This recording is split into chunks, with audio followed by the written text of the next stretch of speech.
सावन के पहले सोमवार को गंगा घाटों पर भोर से ही श्रद्धालुओं की भारी भीड़ देखने को मिली। भक्तों ने गंगा में डुबकी लगाने के बाद भगवान भोलेनाथ का जलाभिषेक किया। इसके बाद अपने मंगल जीवन की कामना की। वहीं मंदिरों में सुबह 4 बजे मंगला आरती की गई। इसके बाद भक्तों के दर्शन के लिए मंदिर के पट खोल दिए गए। आपको बता दें कि परमठ मंदिर सिद्धनाथ मंदिर के पट रात को 2 बजे ही भक्तों के दर्शन के लिए खोल दिए गए थे। वहीं कानपुर के परमठ मंदिर, जागेश्वर मंदिर, खेरेश्वर मंदिर, सिद्धनाथ मंदिर में देर रात से ही भक्तों की लंबी लंबी लाइनें लगनी शुरू हो गई थी। मंदिर में आरती के पश्चात जैसे ही पट खुले तो पूरा परिसर हर हर गंगे बम बम भोले के जय घोष से गूंज उठा।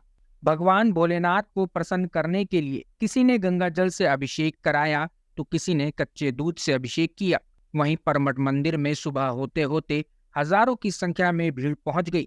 जल्दी दर्शन करने की होड़ में भक्त एक दूसरे के ऊपर चढ़े जा रहे थे। फिर ऐसे में पुलिस को हल्का बल प्रयोग करना पड़ा, तब जाकर भीड़ काबू हुई। इसी तरह का नजारा सिद्धनाथ मंदिर में भी देखने को मिला। मंदिर के गर्भगृह में इतनी भीड़ हो गई कि दरवाजे को बंद करना पड़ा। जैसे ही दरवाजा खुला तो एक दूसरे पर लोग गिर पड़े। इस दौरान कुछ देर के लिए अफरा तफरी जैसा माहौल देखने को मिला। वहीं गंगा घाटों पर पुलिस नाव से गोताखोरों के साथ घूमती रही। वहीं कानपुर के परमठ मंदिर को छोटा काशी के नाम से भी जाना जाता है। ऐसे में भीड़ ब्रह्मावर्त घाट, खेरेश्वर मंदिर, जागेश्वर मंदिर, वनखंडेश्वर मंदिर आदि जगहों पर भी देखने को मिली। सावन अपने आप में भी कभी शुभ रहता है कि ये सावन में अनेक प्रकार का कामनाएं होती हैं। इसी सावन का ही समय था कि जब समुद्र मंथन हुआ था, और समुद्र मंथन होने के बाद इसी सावन का समय था जब महादेव ने विष का पान किया था। उस समय विष के पान करने के बाद स्वयं पार्वती और ब्रह्मा विष्णु उनको स्नान कराए थे।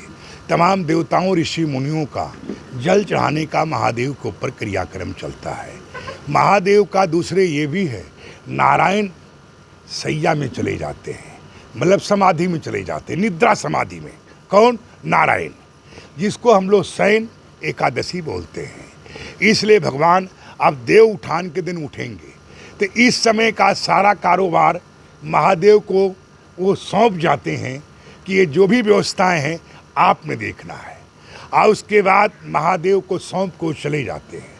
उस समय तमाम रहते हैं कि इस टाइम छुआछूत, क्योंकि गंगा जी में लाखों टन मलमूत्र बहता है।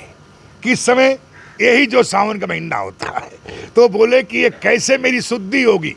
तो महादेव ने कहा, जब मेरे को सबसे अधिक मेरा पर्व और मेरा समय आएगा, क्योंकि इसी टाइम बेल का पत्ता भी हरा भरा होता है। इसी टाइम जो हरियाली दिवस, जिसको हम लोग हरवाली तीज बोलते हैं। क्या बोलते हैं? हरियाली तीज। शिव पुराण के हिसाब से माताएं बहनें इसी टाइम अपने आप को हरियाली तीज को पर्व मनाती हैं। हरियाली तीज का अर्थ है कि सनातन का पर्यावरण दिवस। उस दिन माता पार्वती महादेव ने एक वृक्ष का रोपण किया था, इसलिए हरियाली उसको हरा भरा रखना। माताएं बहनें में पहले जाकर गाँव के बाहर बगीचे पे, तालाब पे और जगह जाकर वनस्पतियाँ और अनेक प्रकार का पौधों का लगाने की परंपरा थी। तो उस तरीके से मेरी कामना भी है कि पर्यावरण को दृष्टिकोण से आप श्री लोग किसी न किसी के, जिसको भी आपका प्रेम हो, श्रद्धा हो, भाव हो, दादा हो, पिता हो, पुत्र हो, पुत्री हो, जवाई हो, जो भी हो, जिसको भी आप चाहते हो, उसके नाम पे कोई वृक्ष का रोपण कीजिए। फर्स्ट नंबर पीपल है, बर है, बेल है, पाकड़ है जो 5 पल्लो होती है। उसके बाद 9 ग्रहों का वृक्ष लगाइए। उसके बाद 27 नक्षत्रों का वृक्ष लगाइए। इस तरीके से, क्यों? भगवान का इसी समय हमारा पर्यावरण दिवस आ रहा है। ये दिवस इसलिए भारत के लिए अनुकूल है क्योंकि इस समय 6 इंची से लेकर 8 इंची बरसात जमीन पर हो जाती है। विशेष रूप से जल का जो व्यवस्थाएं होती हैं, धरती माता ठंडी हो जाती है।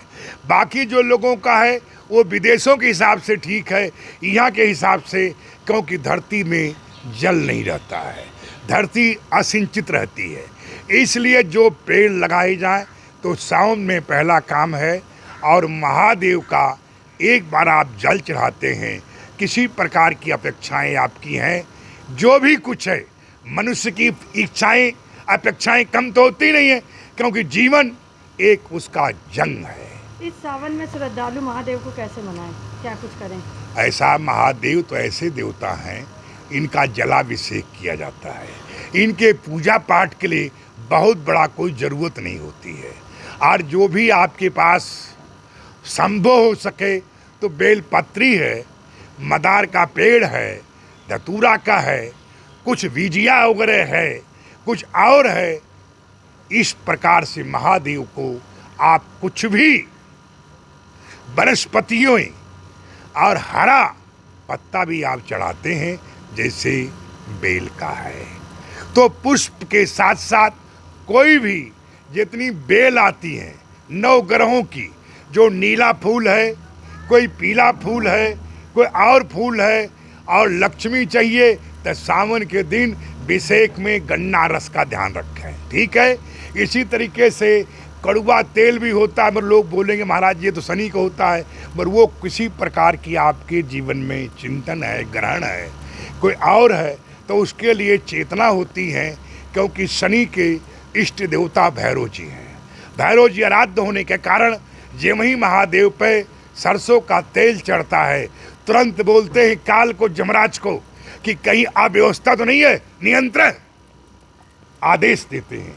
वो व्यक्ति के जीवन में आनंद मंगलमयी हो जाता है। इसी तरीके से भगवान शंकर का समय समय से एक नहीं, हम आपको बता नहीं सकते हैं, हजारों किस्म पूजा होती है, हजारों किस्म उनकी याचना होती है, पर सबसे आम लोगों से प्रार्थना है कि जलम शरम प्यामी, कि जल आपने श्रद्धा रूपी से जल लिया, गंगा जी का जो जल आता है, और उस गंगा जल को आप लेकर अपने एक लोटा चढ़ाइए।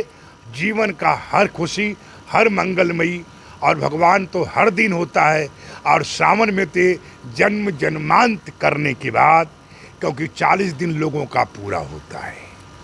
इसलिए मेरी कामना है कि जो लोग भी सावन में जल चढ़ाएंगे, आनंदेश्वर भगवान उनके जीवन में आनंद, सुखी, मंगलमयी, आनंदमयी से भर देंगे, ऐसी मैं कामना रखता हूँ। जय आनंदेश्वर महादेव की जय। सावन शुरू हो रहा है, परमठ में क्या व्यवस्थाएं कर ली गई हैं, क्योंकि लाखों श्रद्धालु परमठ मंदिर आते हैं? श्री बाबा आनंदेश्वर श्री पंचनाम जूना अखाड़ा अखिल भारतीय अखाड़ा परिषद के महामंत्री हमारे गुरुजी हरिगिरी महाराज जी के नेतृत्व में आनंदेश्वर मंदिर प्रशासन की जो व्यवस्था हर साल होती है, वो इस साल भी करी जाएगी, और बहुत ही अच्छी से प्रयास करेंगे हम लोग कि लाखों भक्तों को सुरक्षा रूप से और सुचारू रूप से दर्शन करने में प्रयास करेंगे। जो भी भक्त आएगा उसको पूरी जिम्मेदारी से मंदिर प्रशासन, जिला प्रशासन, जो स्थानीय क्षेत्रीय लोग हैं, हमारे पार्षद जी है, उनकी जो टीम है, वो सब लोग उसका अच्छी से अच्छे दर्शन कराने में कोशिश करेंगे, और जो भी कुछ अनावश्यकता जो भी व्यवस्थाएं होगी वो भी पूरी की जाएगी। मैं आनंदेश्वर व्यापारिक सेवा समिति अध्यक्ष सत्येंद्र वाजपेयी पिछले कई वर्षों से हमारे सेवक स्थानीय निवासियों के साथ मिलकर यहाँ पे सेवा करते हैं, और साथ में उस महिला सेवकाएं होती हैं और पुरुष सेविकाएं होती हैं, सेवक होते हैं। और हमारी जो व्यवस्थाएं की गई हैं, 10 श्रद्धालुओं के लिए जल की व्यवस्था,